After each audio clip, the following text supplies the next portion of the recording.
Irmãos, nas últimas semanas nós temos estudado aqui sobre a doutrina da salvação. Ou mais exatamente, nós estamos tratando aqui da doutrina de Cristo. É porque desde a última aula, quando a gente tratou do tema expiação, o assunto tem se voltado mais para a obra de Cristo. Vocês lembram que a gente teve aqui pelo menos umas 3 aulas sobre a pessoa de Cristo. Falamos sobre as naturezas de Cristo, falamos sobre o tríplice ofício de Cristo e desde a aula anterior nos voltamos para a obra de Cristo. E naturalmente isso está muito relacionado com a salvação. Hoje nós vamos então avançar falando um pouco sobre expiação limitada. Vocês lembram na aula anterior, o assunto foi sobre a expiação. Hoje a gente vai avançar um pouquinho e chamar a sua atenção para um aspecto da doutrina reformada, que é o entendimento da expiação limitada, e vocês já vão entender o que é isso. Esse assunto ele é um dos ditos 5 pontos do calvinismo. Talvez você ainda não esteja de alguma forma familiarizado com isso. 5 pontos do calvinismo são 5 pontos que resumem o nosso entendimento acerca da salvação. Muita gente acha que tudo que a fé reformada tem a ensinar são os seus 5 pontos.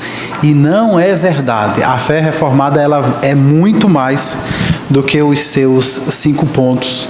Mas, por outro lado, a gente pode afirmar também que ela não é menos do que isso. E, por causa disso, esses pontos são importantíssimos. Só para lembrar para vocês os 5 pontos: depravação total, eleição incondicional, expiação limitada, e é sobre esse que a gente vai hoje aqui tratar. Além disso, tem também graça irresistível e perseverança dos santos.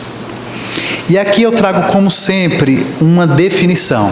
Eu acredito que o melhor ponto de partida de quase todo estudo que se possa fazer seja definir, para que a gente não vá avançando no tema e você vá fazendo conclusões sobre coisas que não é aquilo que a gente está aqui abordando. Então, expiação limitada, Piper traz aí uma definição interessante. Ele diz que o ensino bíblico da expiação limitada é que a morte de Cristo tinha um desígnio específico para os seus eleitos. Cristo estava comprando não uma possibilidade de eles crerem e serem salvos, mas antes Cristo estava comprando com a sua morte o próprio crer. Vamos entender isso aqui melhor? Quando a gente fala sobre expiação limitada, quase todo mundo pensa que nós estamos falando exclusivamente sobre a extensão da expiação. Expiação, vocês lembram o que é? Foi a morte de Cristo. Essa morte ela tem um caráter substitutivo. Na cruz, Cristo pagou a penalidade do meu pecado. E eles foram expiados diante de Deus. E aí a pergunta é: por quem Cristo então morreu? Quando a gente traz essa pergunta à tona, por quem foi essa morte? Por quem foi esse sacrifício? Nós estamos aqui tratando da extensão ou da abrangência. Essa morte beneficia quem? Todo mundo ou só alguns? E aí quase que muitas vezes toda a discussão acerca dessa doutrina para aqui. E se por um lado essa é uma pergunta importantíssima e algo que a gente precisa e vai responder ao longo dessa aula, mas ela não é tudo. Mais do que isso, a doutrina da expiação limitada trata da natureza da expiação, que em outras palavras seria o que Cristo realmente realizou na cruz em favor daqueles pelos quais morreu. Ou seja, será que a morte de Cristo apenas possibilitou a salvação aos que creem, ou a morte de Cristo assegurou, efetuou, executou mesmo a salvação àqueles que creem? E aí é justamente por causa disso que essa doutrina tem outros nomes.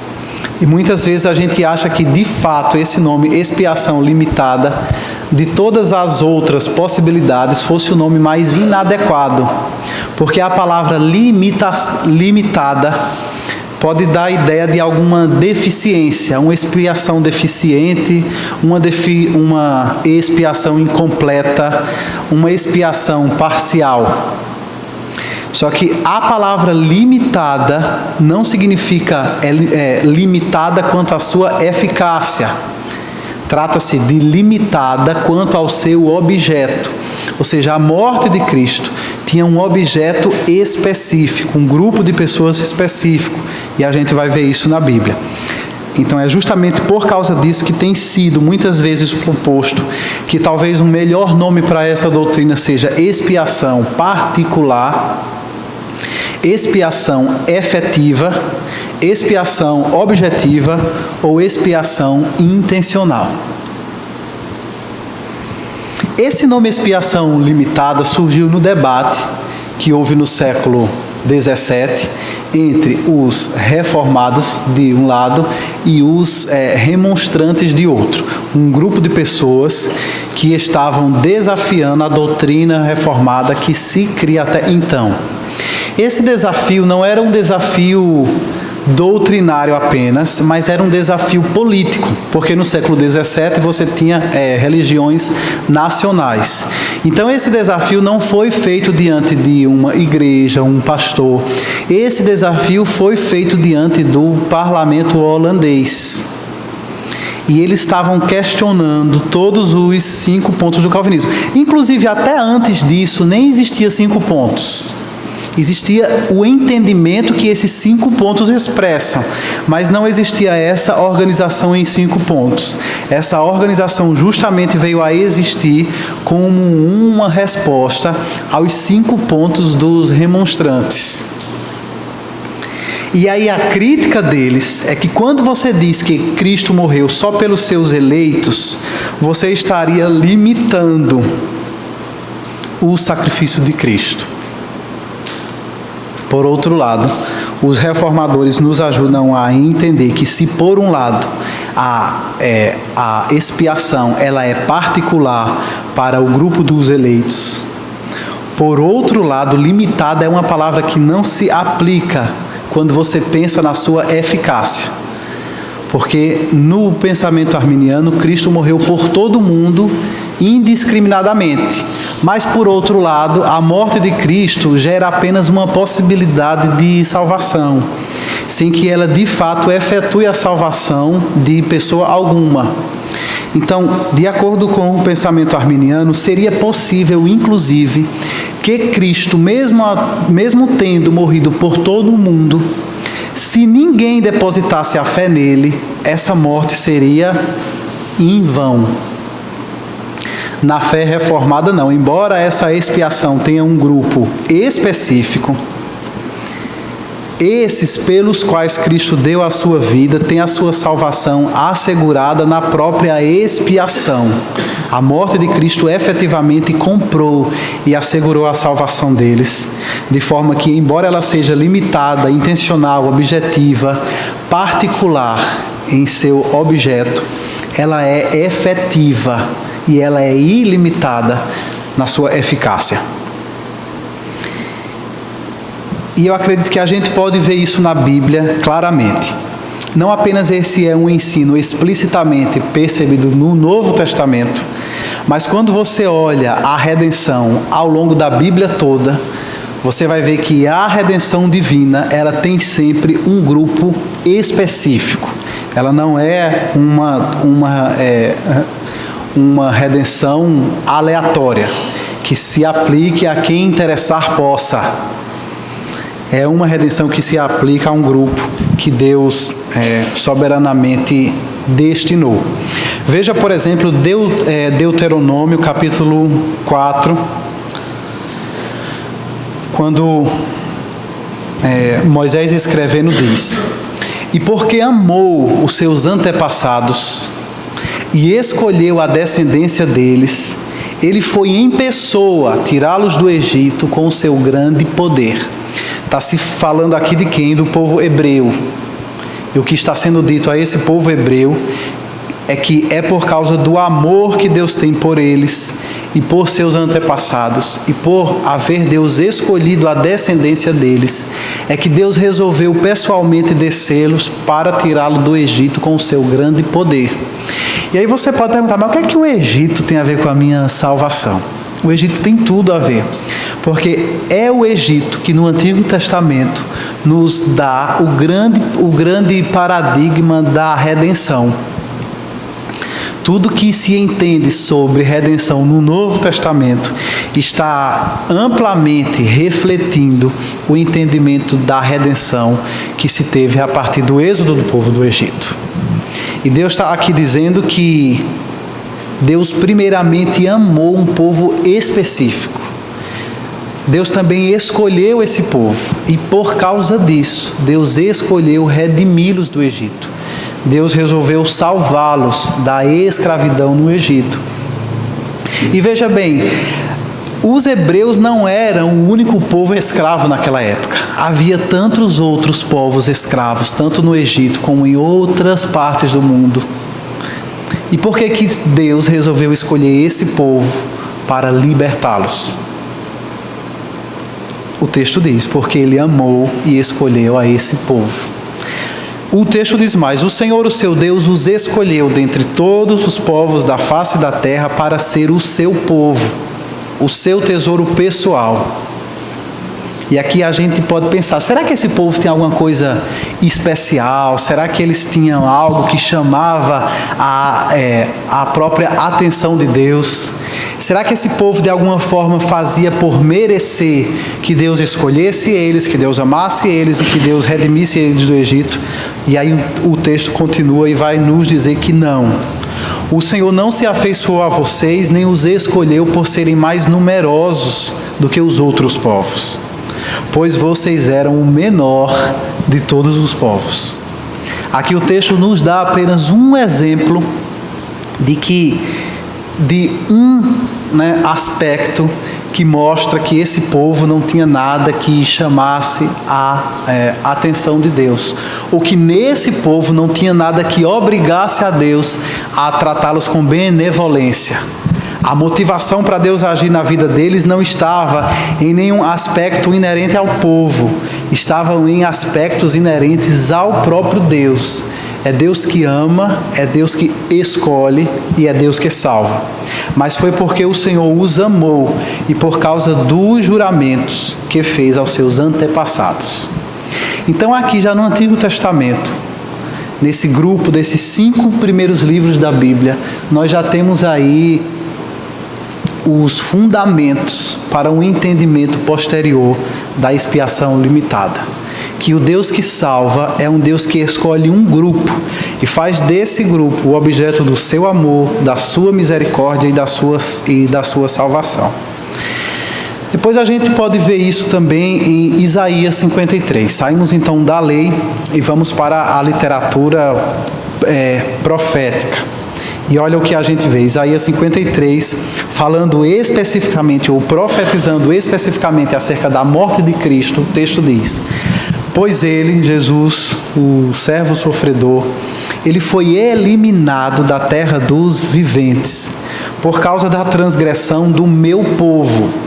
Ou seja, há um povo específico aqui em mente no texto.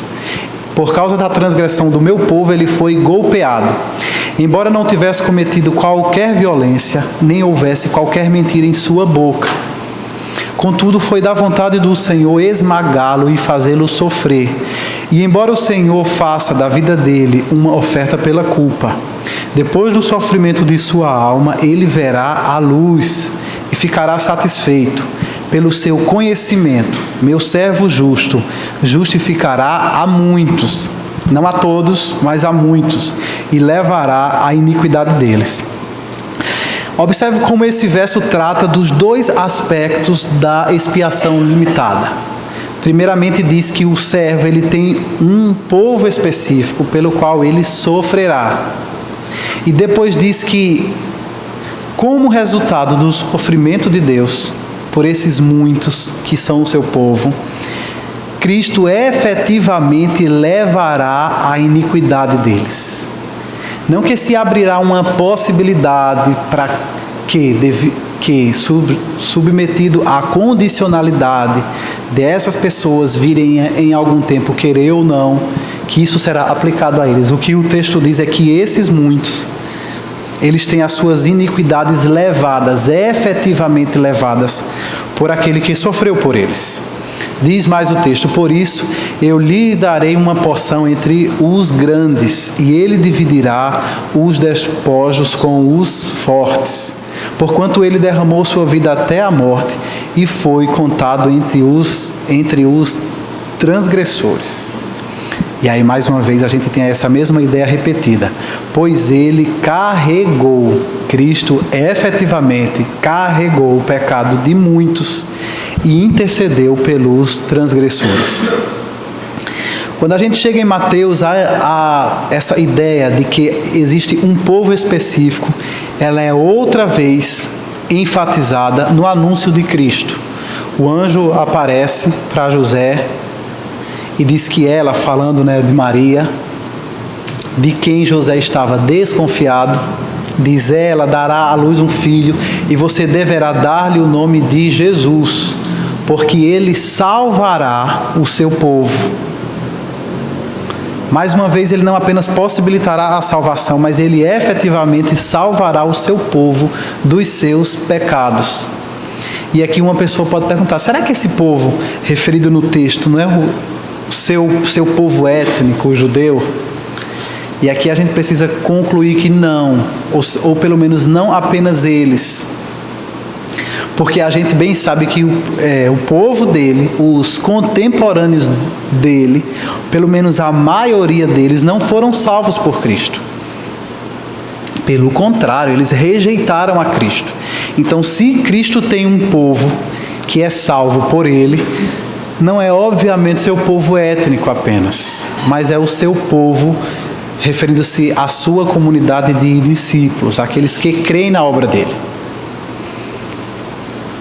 E aí depois disso, João vai nos repetir essa mesma ideia. João capítulo 10, agora o próprio Jesus falando acerca de si mesmo, ele diz: eu sou o bom pastor. O bom pastor dá a sua vida pelas ovelhas. Eu sou o bom pastor, conheço as minhas ovelhas e elas me conhecem. Perceba aí que Cristo tem em mente um grupo de ovelhas específico. Conheço as minhas ovelhas e elas me conhecem. Assim como o Pai me conhece e eu conheço o Pai e dou a minha vida pelas ovelhas. Não por todo mundo, quem é bode e quem é ovelha, mas apenas pelas ovelhas. Mas vocês não creem em mim, porque não são as minhas ovelhas. Eu quero repetir essa última frase. Vocês não creem em mim, porque não são as minhas ovelhas. E aqui eu quero perguntar para vocês qual a relação de causa e consequência que vocês observam nessa frase aqui. Qual é a causa e qual é a consequência? Vocês não creem em mim, porque não são as minhas ovelhas. Qual que é a causa? Alguém? Exatamente. Eles não são ovelhas, logo a causa disso é eles não ouvem. A lógica arminiana é o inverso disso. É porque as pessoas não ouvem que no final vai se constatar que elas não eram ovelhas, não é isso? O que a Bíblia diz é o contrário. As ovelhas ouvem o bom pastor. As ovelhas conhecem o pastor, assim como ele conhece o Pai. E por causa disso é que ele diz: vocês não creem porque não são minhas ovelhas. As minhas ovelhas ouvem a minha voz, eu as conheço e elas me seguem. Eu lhes dou a vida eterna e elas jamais perecerão, assim como também diz que ninguém as poderá arrancar da minha mão. E aqui a gente vai para outro texto de Cristo, que já é João 17, é a oração sacerdotal de Cristo. Justamente aquela grande oração registrada, que vem antes da morte de Cristo, que vem antes da expiação de Cristo, é que mostra para a gente claramente quem seria o objeto do sacrifício que estava para se efetivar em poucos dias. Jesus, então, orando ao Pai, diz: eu revelei teu nome àqueles que do mundo me deste. Opa! Do mundo inteiro existe um grupo de pessoas que o Pai deu a Cristo. E a esse grupo Cristo diz: eu revelei teu nome a eles. Eu revelei teu nome àqueles que do mundo me destes. Eles eram teus, tu os deste a mim, e eles têm guardado a tua palavra. Eu rogo por eles, não estou rogando pelo mundo, mas por aqueles que me deste, pois são teus. Você percebeu essa frase? Não estou rogando pelo mundo. Se Cristo não tinha sequer a intenção de orar pelo mundo, imagine se ele ia dar a vida dele pelo mundo todo. Inclusive, essa intercessão que ele faz aqui e o sacrifício que segue a isso, ambos eventos estão relacionados com o ofício sacerdotal de Cristo. Vocês lembram, no Antigo Testamento, o sacerdote tinha pelo menos duas funções básicas. A primeira delas era oferecer sacrifícios para expiar pecados. Em seguida a isso, o sacerdote fazia o quê? Tendo oferecido o sacrifício, ele intercedia a Deus pelo povo, para que Deus perdoasse o pecado deles e para que Deus os abençoasse. Da mesma forma, então, o ofício sacerdotal de Cristo, como João Vitor bem disse aqui na sua aula, ele não inclui apenas a morte substitutiva de Cristo. Ele inclui também o seu ofício sacerdotal de intercessão. E embora a morte de Cristo tenha acontecido num período específico, num momento só, ela não está se repetindo todo dia, aconteceu num momento específico. O ofício sacerdotal de Cristo continua até hoje, inclusive. Hebreus diz-nos que Cristo vive hoje no céu, diante de Deus, para interceder por nós. Às vezes a gente acha que Cristo veio a essa terra, encarnou, viveu, obedeceu, morreu, ressuscitou, subiu aos céus. E depois que ele subiu aos céus, ele pendurou as chuteiras e disse ao Espírito Santo: agora é contigo, vai lá. E não é assim. Segundo a Bíblia, Cristo ainda continua trabalhando por nós em seu ofício sacerdotal de intercessão. E nesse texto a gente vê exatamente por quem é que ele exerce esse ministério. Eu rogo por eles, ou seja, por aqueles que o Pai havia dado a Cristo e aos quais ele havia revelado o nome de Deus, ou seja, a própria pessoa de Deus. Não estou rogando pelo mundo, mas por aqueles que me deste, pois são teus. Em favor deles, Cristo está aqui dizendo: eu não apenas oro, mas eu também me santifico, para que também eles sejam santificados pela verdade.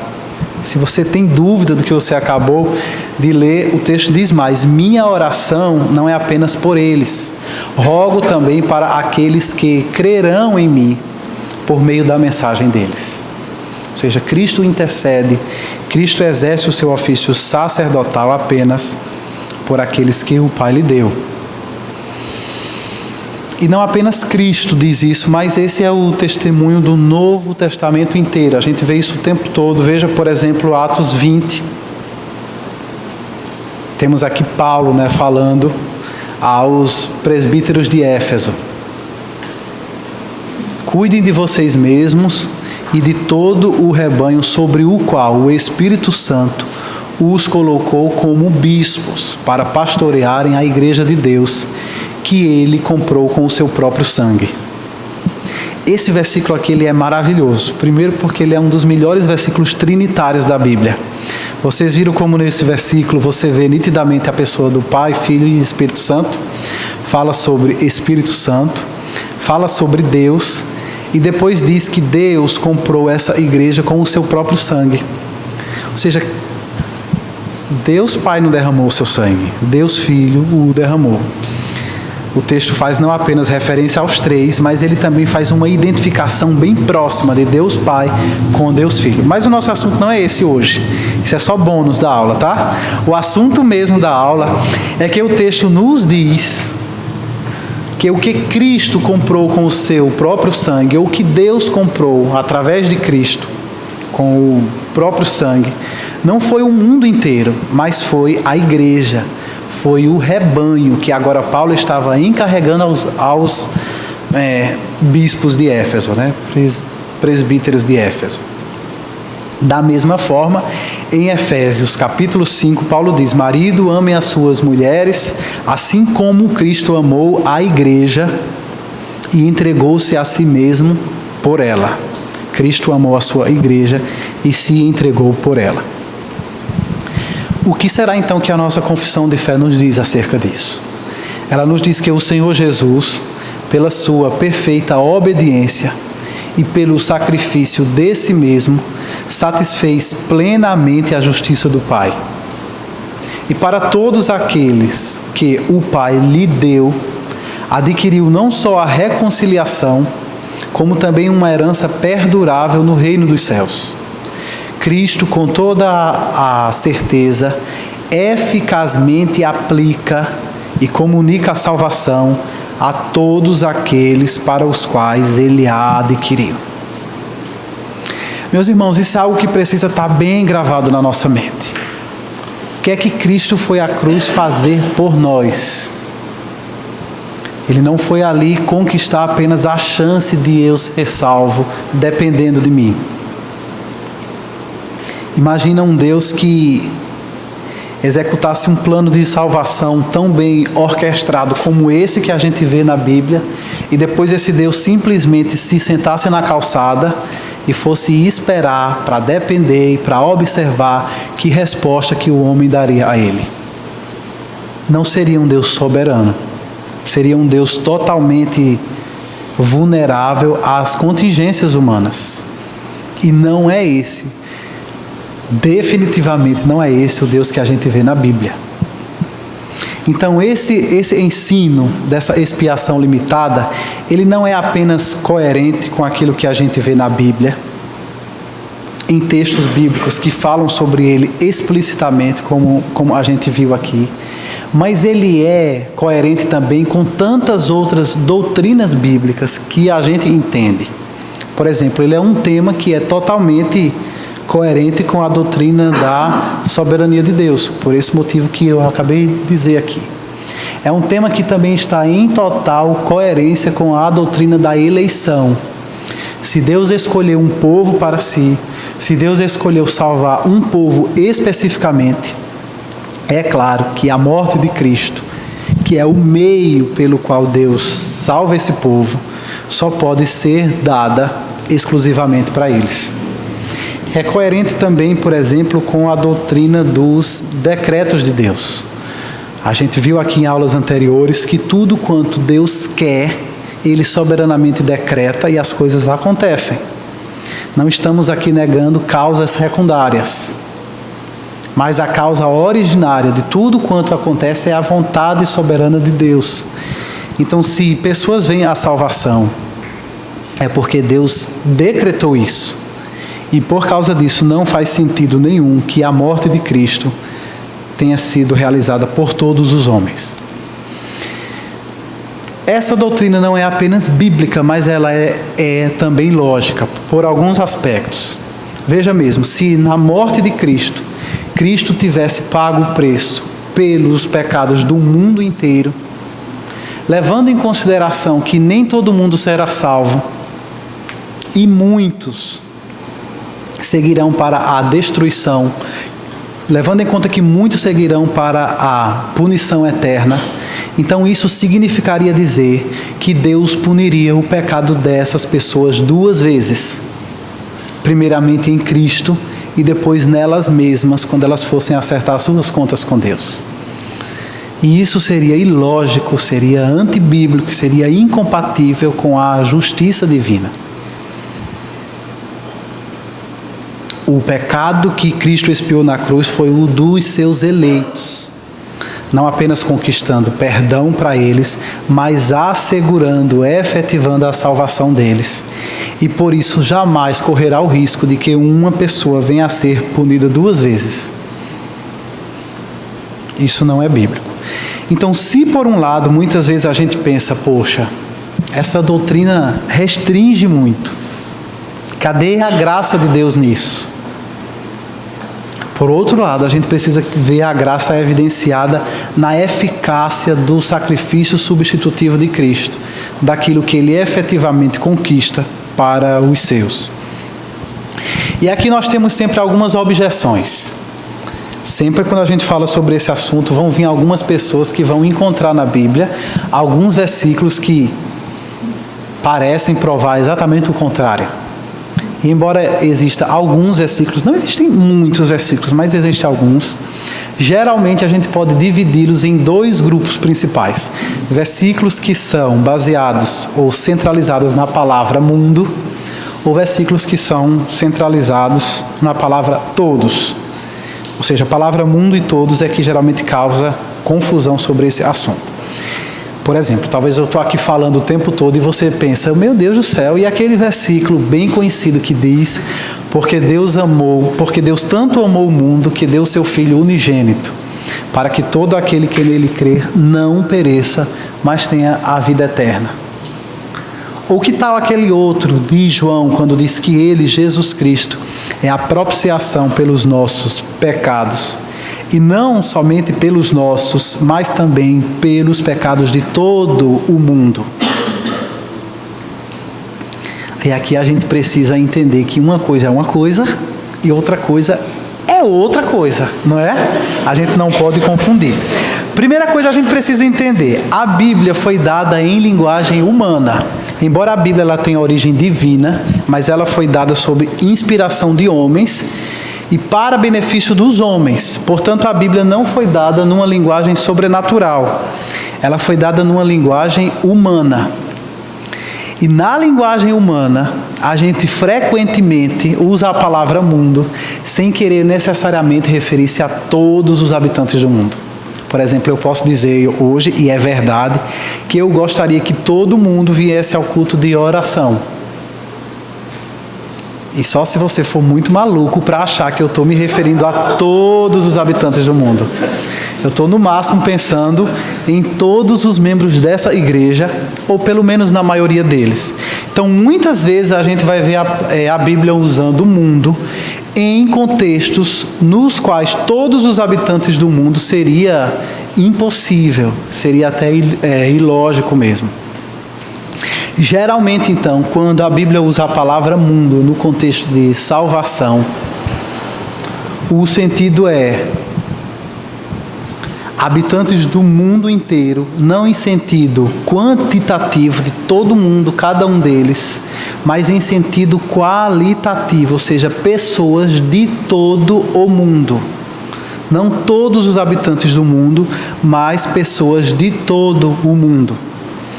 Por quê?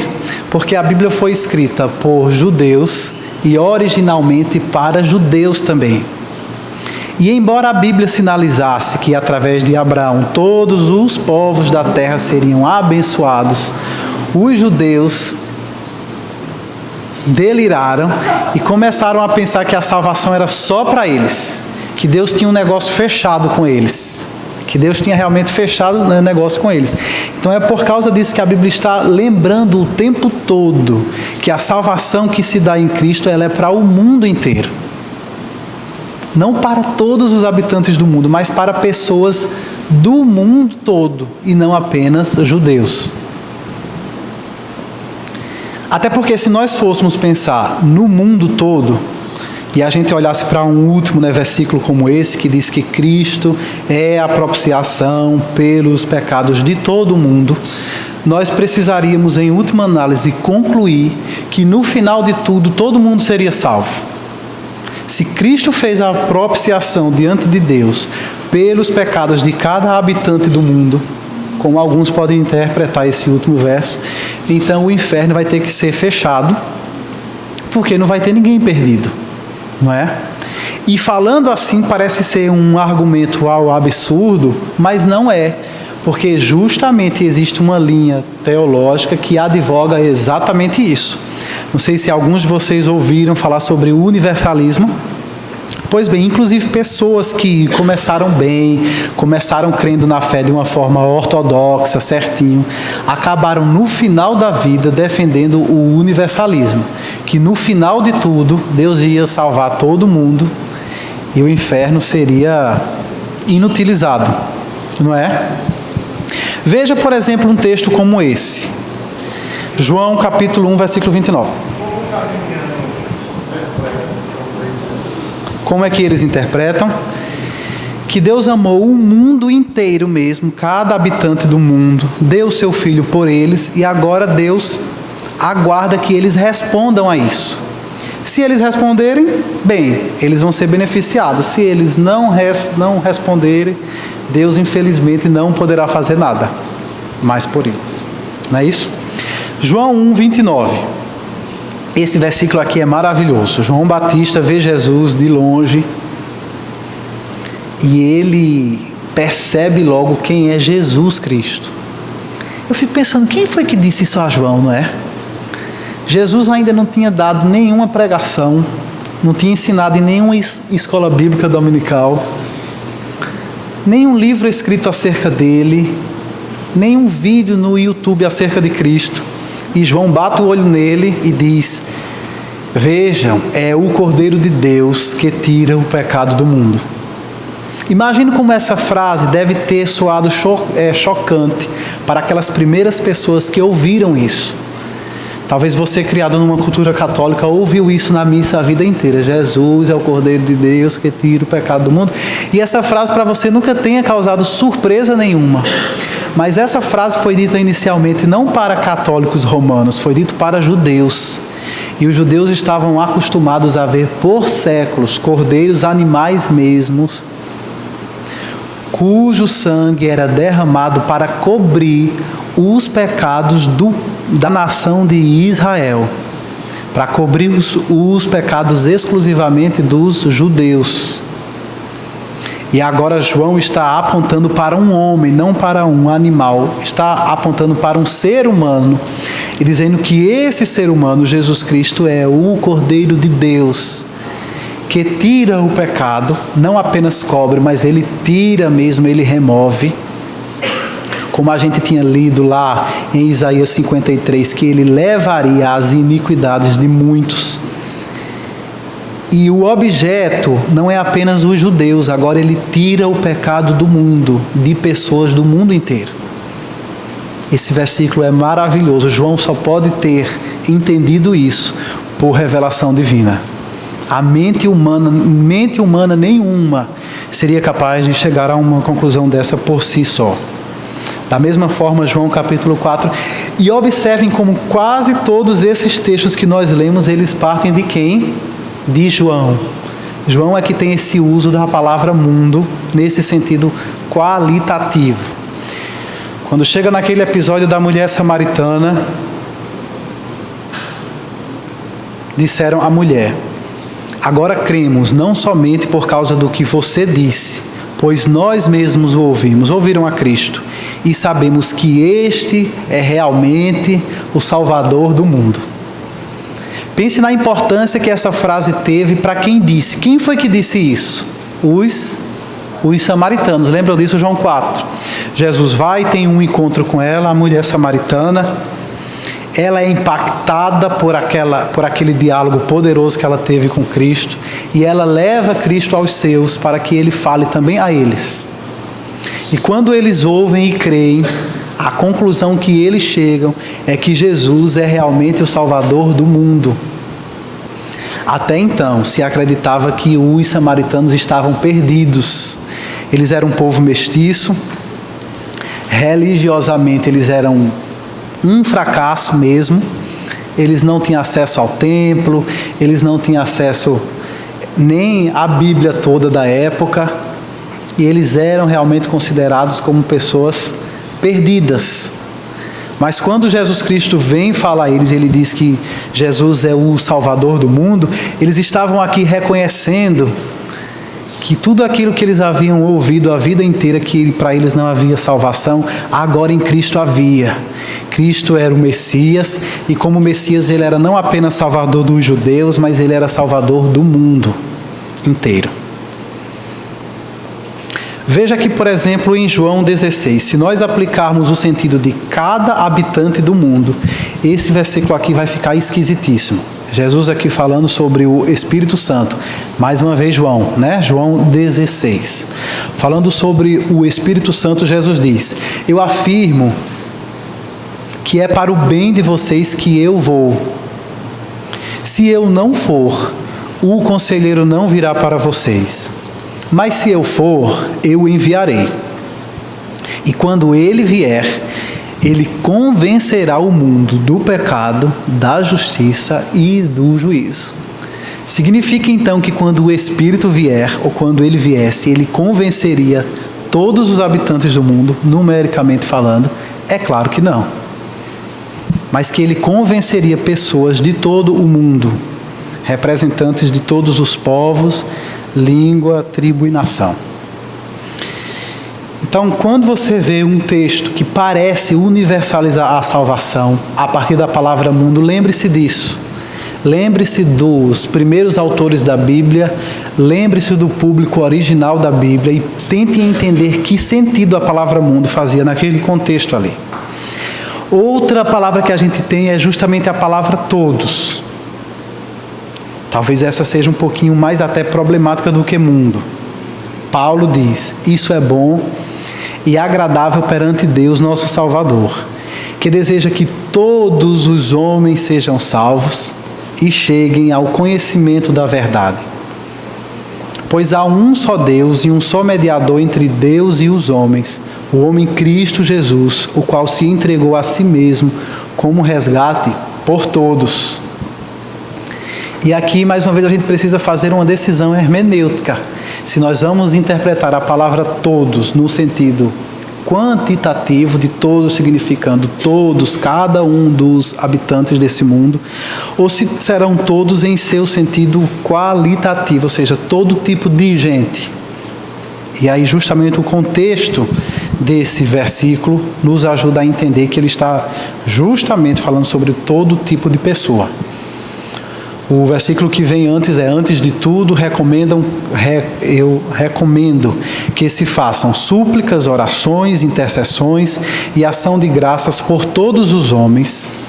E aqui ele especifica pelos reis e por todos os que exercem autoridade, para que tenhamos uma vida tranquila, com toda a piedade e dignidade. Vocês sabem que a Igreja de Cristo sempre foi composta em sua maioria por pessoas simples. Não exclusivamente, mas em sua maioria por pessoas simples. E essas pessoas simples, elas eram frequentemente perseguidas, machucadas, feridas pelos reis, pelas autoridades romanas da época. E pelas autoridades religiosas judaicas que estavam junto delas o tempo todo. Então, se você fosse um crente da época de Paulo, seria muito comum que você desenvolvesse uma certa raiva, um certo ódio dessas autoridades. De forma que quando você fosse orar, você lembrasse de orar por todo mundo, menos por eles. E quem sabe ainda se você fosse orar por eles, você iria orar para que Deus derramasse fogo do céu e destruíssem eles todos, porque eles estavam prejudicando a Igreja de Cristo. Eu estava assistindo o filme de Paulo. Quem já viu o filme? Bacana, não é? E eu estava lembrando exatamente desse versículo. Tem lá uma parte que ele diz isso. E a gente via ali a comunidade sofrendo mesmo. Vez por outra morria um, vez por outra uma pessoa ia e depois não voltava mais. Vez por outra ficava ameaçado que o lugar secreto de reunião fosse descoberto e todo mundo que estava ali fosse para a arena. E é justamente num contexto terrível de perseguição como esse que Paulo diz: olha, vocês se lembrem de orar pelos reis, se lembrem de orar pelos que exercem a autoridade. E é nesse contexto que ele diz que, porque isso é bom e agradável perante Deus, nosso Salvador, que deseja que todos os homens sejam salvos. Porque mais deveria orar essa igreja, senão para que antes de tudo aquelas autoridades fossem salvas. De forma que não apenas pessoas simples, mas todo tipo de gente, pessoas simples e pessoas destacadas, todos alcançassem a salvação. Essa era a vontade de Deus. E aí Pedro agora traz também um todos que é um pouquinho difícil, pelo menos aparentemente. Pedro diz: o Senhor não demora em cumprir a sua promessa, como julga alguns. Contextualizando só, Pedro está aqui nesse texto falando sobre o fato de que eles estavam esperando a vinda de Cristo para muito perto mesmo. E agora que já estava demorando um pouquinho, alguns crentes estavam ficando impacientes. E eles estavam até concluindo que Jesus não iria voltar mesmo. E Pedro está dizendo: vocês se lembrem dos dias de Noé. Quando o dilúvio veio de uma vez e surpreendeu, não é? A muitos. E ele diz: o Senhor não demora em cumprir a sua promessa, como julgam alguns. Pelo contrário, Ele é paciente com vocês, não querendo que ninguém pereça, mas que todos cheguem ao arrependimento. Quem são esses todos a quem Pedro faz referência no versículo? O próprio contexto diz claramente: são vocês. Pedro está escrevendo para uma igreja e diz que Deus é paciente com eles e não quer que ninguém deles se percam, e por isso Deus sabe o tempo certo da volta do seu Filho. Pense aqui num versículo, por exemplo, em que se todos fosse interpretado no seu sentido quantitativo, seria complicado. Mais uma vez Pedro, citando ele. Vocês lembram quando no dia de Pentecostes, Pedro se levanta, traz um sermão brilhante, e nesse sermão ele cita a profecia de Ageu. Ele diz: o que está acontecendo hoje é para se cumprir a profecia de Ageu, que diz: derramarei o meu espírito sobre toda a carne. Carne aqui, entenda, são pessoas. Então seria sobre todas as pessoas. Se você interpretar isso quantitativamente, você vai precisar concluir que em algum momento todos os habitantes da terra, regenerados ou não, crentes e descrentes, todos eles receberão o derramamento do Espírito Santo sobre eles. E isso é algo absurdo. Isso não vai acontecer nunca. O que ele está dizendo é que todo tipo de pessoa, quando o Espírito Santo for derramado, todo tipo de pessoa receberia. Não apenas pessoas consagradas para ofícios especiais. E aí na continuação do texto ele diz: vossos velhos terão sonhos e os jovens terão visões. Até sobre os escravos e as escravas derramarei o meu espírito. Então Pedro está ali dizendo, está ali aplicando esse todos para todo tipo de pessoas que seria alvo do derramamento do Espírito Santo. Que Deus possa nos abençoar, que a gente possa entender cada vez mais aquilo que Cristo fez para nós. Talvez você possa dizer: mas isso é um detalhe tão secundário. Isso é uma coisa, eu não quero doutrina, eu quero Cristo. Já viu isso? Eu não quero saber de doutrina, eu quero Jesus. Mas para você entender o que é que Jesus veio fazer nesse mundo, você vai ter que entender isso doutrinariamente, não é? Imagina uma pessoa diga assim: eu não quero saber de doutrina, doutrina só divide, eu quero Jesus. Esse aí é que eu quero. E a outra pessoa diz: tudo bem, então me diga o que é que você acredita acerca dele. Qualquer coisa que ela disser acerca de Jesus é o entendimento doutrinário que ela tem acerca dele. Da mesma forma, isso aqui pode parecer que é construído a partir de algum argumento complexo, sofisticado, e você diga: não, isso é doutrina, eu não preciso disso. Mas isso aqui nos ensina o que é o Evangelho. Aquilo que é o fundamento de toda a fé. Eu não diria que sem expiação limitada não tem evangelho. Eu acredito que muita gente, irmãos nossos, que não creem dessa forma, ainda assim eles conhecem o Evangelho em alguma medida. Mas eu afirmaria que um entendimento completo do Evangelho exige o entendimento da expiação limitada, porque é justamente isso que a gente vê na Bíblia, de Gênesis até Apocalipse. Então, que Deus possa ajudar você a não apenas crer nessa doutrina, mas que você abrace, que você receba essa doutrina no coração e que você não apenas creia, mas que você descanse nela, naquilo que Cristo efetivamente assegurou para você na cruz. Amém?